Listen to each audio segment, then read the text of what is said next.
370장 주 안에 있는 나에게.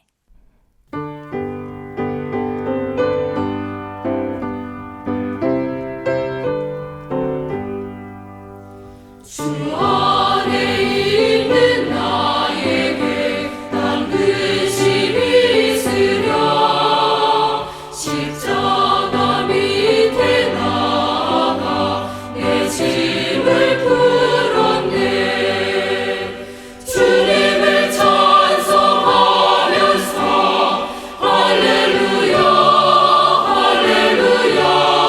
내 앞이 멀고 나 주님만 따라가리. 그 두려움이 변하여 내 기도 되었고, 첫날의 한숨 변하여 내 노래 되었네. 주님을 찬송하면서 할렐루야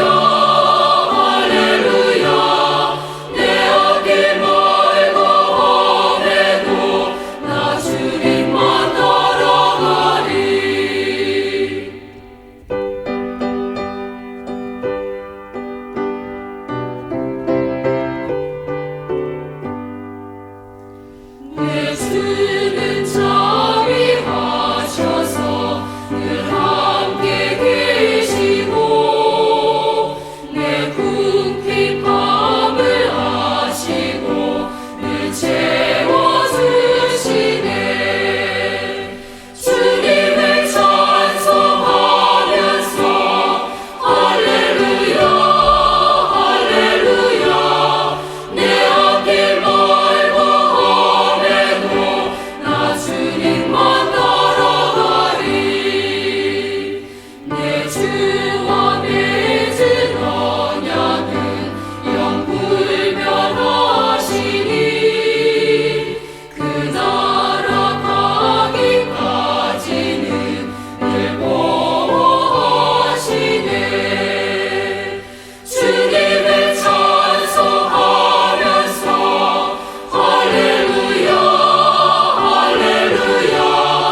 내 앞길 멀고 험해도 나 주님만 따라가리.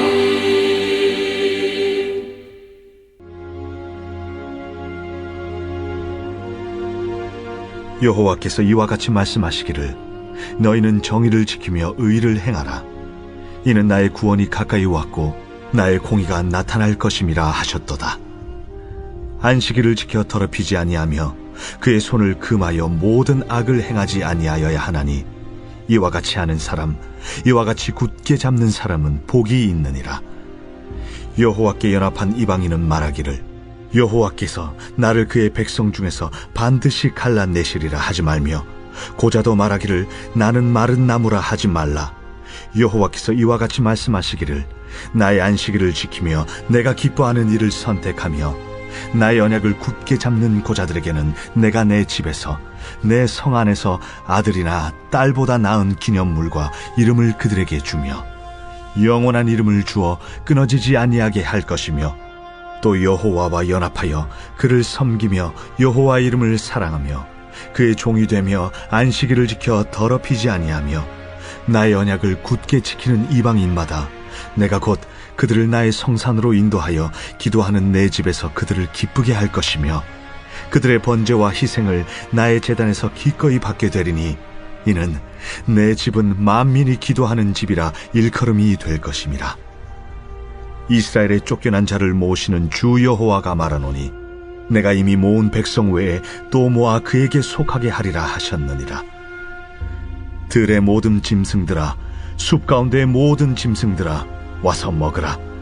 이스라엘의 파수꾼들은 맹인이요 다 무지하며 벙어리 개들이라 짖지 못하며 다 꿈꾸는 자들이요 누워있는 자들이요 잠자기를 좋아하는 자들이니, 이 개들은 탐욕이 심하여 족한 줄을 알지 못하는 자들이요 그들은 몰지각한 목자들이라. 다 제 길로 돌아가며 사람마다 자기 이익만 추구하며, 오라, 내가 포도주를 가져오리라. 우리가 독주를 잔뜩 마시자. 내일도 오늘같이 크게 넘치리라 하느니라.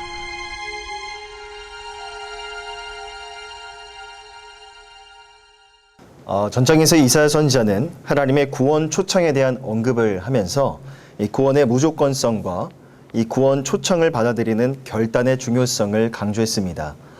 이어서 본문에서는 구원을 받을 대상의 측면을 소개하고 있는데 구원은 혈통이나 신분 혹은 어떠한 조건에 따라 제한되는 것이 아니라 여호와 앞에 나아가는 자, 어느 누구에게나 주어진다는 것을 강조하고 있습니다.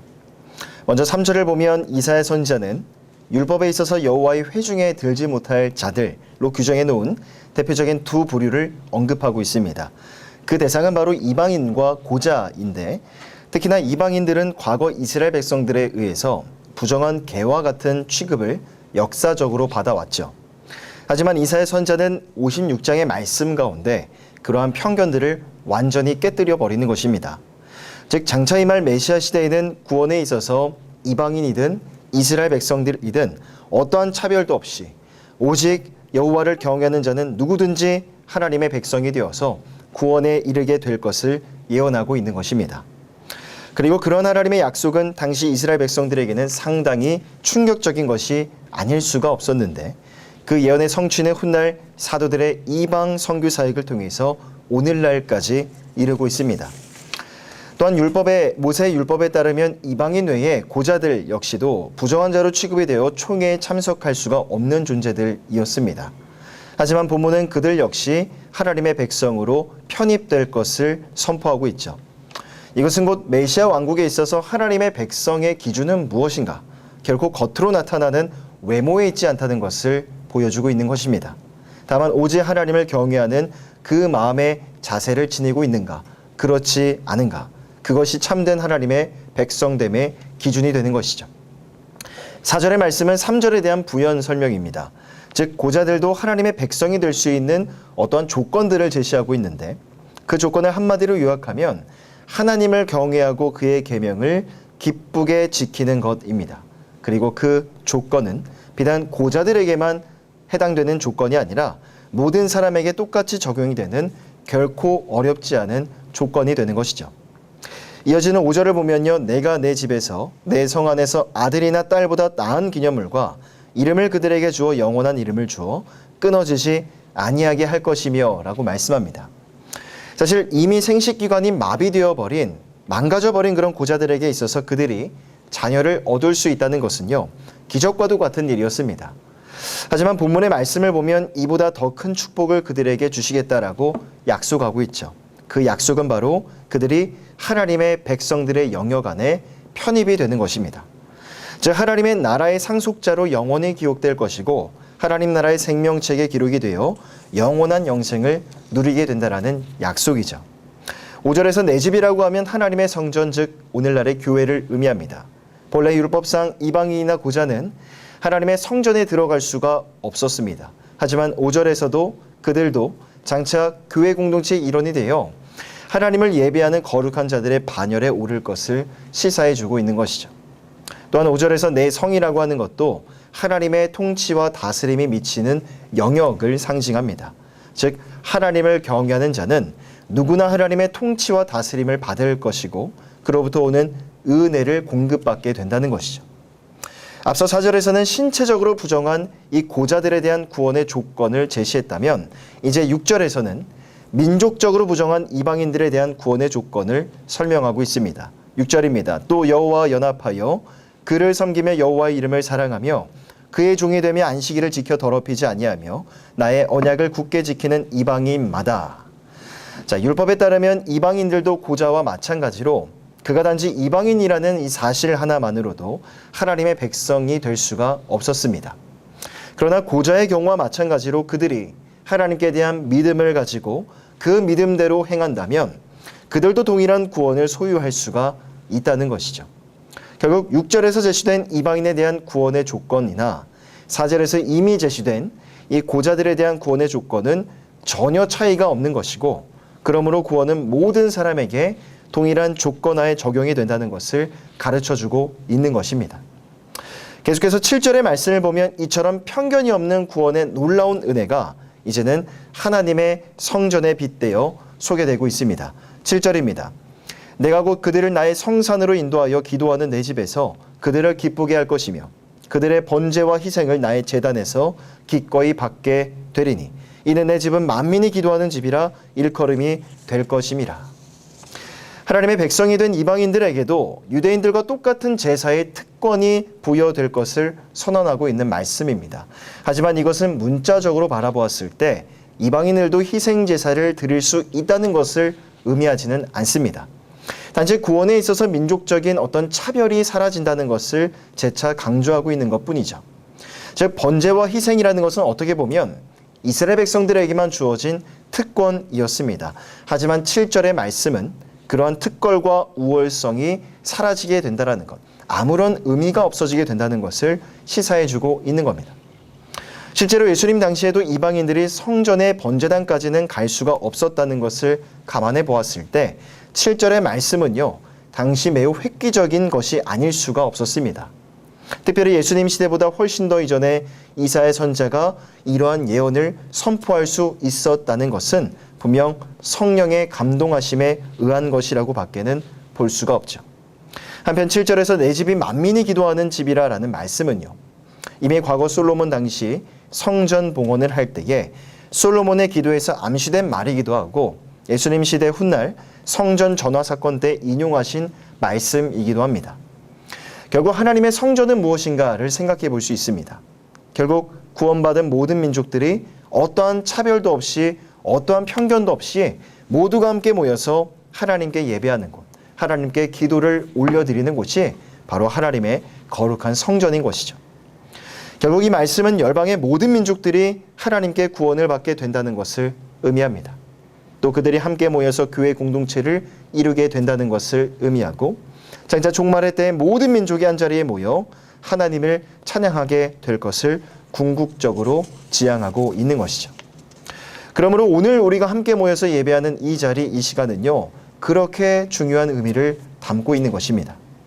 우리가 하나님의 백성들로 부름을 받아 이 교회 공동체 가운데 성도로 부름을 받았는데 이 하나님의 성전에서 과연 우리는 무엇을 해야 될 것인가?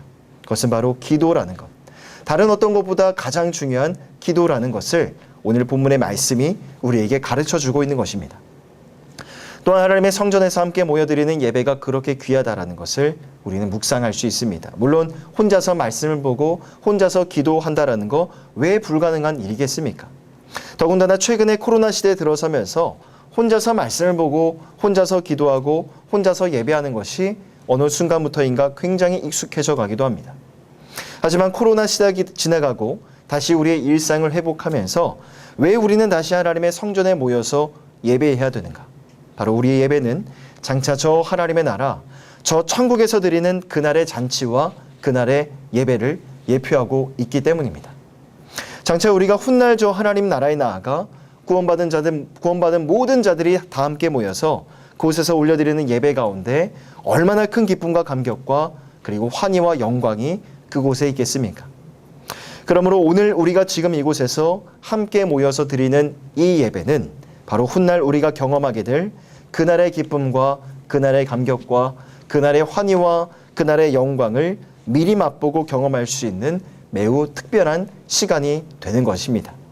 그리고 그 미래의 것들을 현재의 내 마음의 위로와 힘으로 삼아서 팍팍하지만 어렵고 힘든지만 그런 현재의 시간들을 묵묵히 믿음으로 끈기를 가지고 살아낼 수가 있는 것이죠.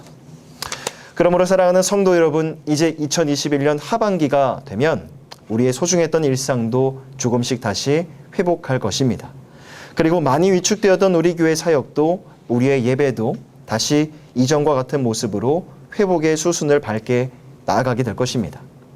혹여나 하나님 앞에 드리는 나의 예배가 많이 무너져 있다면, 우리의 예배가 많이 깨어져 있다면 그 예배를 그리고 하나님 앞에서의 예배자됨을 다시 회복하시는 이 새벽의 시간이 되시기를 축복합니다. 마지막으로 오늘 본문의 9절부터 12절의 말씀을 보면 전 문맥과는 다르게 완전히 분위기가 달라집니다. 앞에서는 만민에 대한 구원의 확실성과 회복에 대해서 예언을 했는데 다시 분위기가 바뀌면서 패역한 남유다의 지도자들과 백성들에 대한 죄악을 신랄하게 책망하고 있습니다.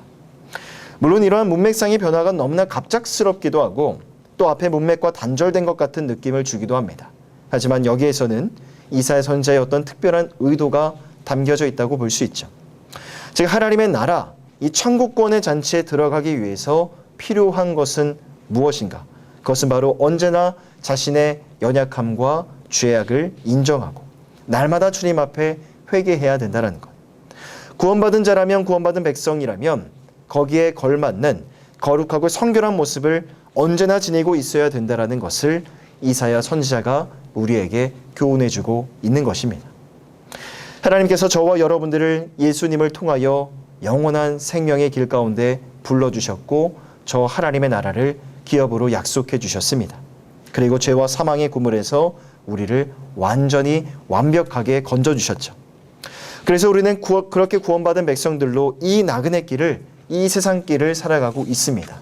하지만 혹여나 현재 저 하나님의 나라, 저 천국을 바라보고 소망하는 그 사모함의 온도와 깊이가 매우 낮아져 있고 또 현재 매우 얕아져 있다면 오늘의 새벽에 그런 나의 연약한 모습들을 회개하시고 발견하시고 다시금 저 하나님의 나라와 저 천국을 사모함의 깊이를, 그 온도를 높이시고 뜨겁게 하시며 깊이를 회복하시는 은혜가 있으시기를 바랍니다. 또한 내 집은 만민이 기도하는 집이다 라고 이 새벽에 우리에게 말씀하고 있습니다. 오늘 이 새벽에 다시 한번 하나님의 성전이 무엇을 하는 곳인가, 그것을 깊이 묵상하시고 다시 한번 하나님 앞에서 예배함과 기도의 시간, 기도의 자리를 회복하시는 이 새벽에 모든 성도님들 다 되시기를 주님의 이름으로 간절히 부탁드립니다. 기도하겠습니다. 사랑과 은혜가 풍성하신 하나님, 오늘의 새벽에도 이사야서의 말씀을 통해서 오늘 우리가 함께 모여드리는 예배가 무엇인지, 그리고 하나님의 거룩한 성전에서 과연 우리는 무엇을 해야 될 것인지 깨닫고 깊이 묵상하게 하시니 감사를 드립니다. 내 집은 만민이 기도하는 집이라고 말씀하셨는데 오늘도 우리에게 주신 구원의 놀라운 은혜와 사랑을 깊이 묵상하게 하시고 하나님 앞에서 예배하고 또 간절히 기도하는 이 새벽이 시간이 되어줄 수 있도록 함께하여 주시옵소서. 하나님 또한 이 코로나 시대에 지나나 우리의 신앙의 모습들을 겸손히 가만히 돌아봅니다. 혹여나 하나님 앞에 예배함이 무너져 있다면, 우리 믿음과 신앙이 무너지고 깨어져 있다면 이 새벽에 우리의 연약한 모습들을 겸손히 돌아보게 하시고 회개하며 하나님 앞에서 우리 믿음과 신앙을 회복해 나아가기를 결단하고 소망하는 이 새벽의 모든 성도들 되어줄 수 있도록 함께하여 주시옵소서. 감사드리며 우리 주 예수님의 이름으로 간절히 기도하오며 지금은 우리 주 예수님의 은혜와 하나님의 사랑하심과 성령 하나님의 교통하심의 은혜가 이 새벽에도 주님의 은혜를 사모하여 머리 숙여 예배 가운데 모인 사랑하는 모든 성도들 머리 위에, 그들의 삶과 가정 위에 이 은혜가 영원토록 함께 있을지어다. 아멘.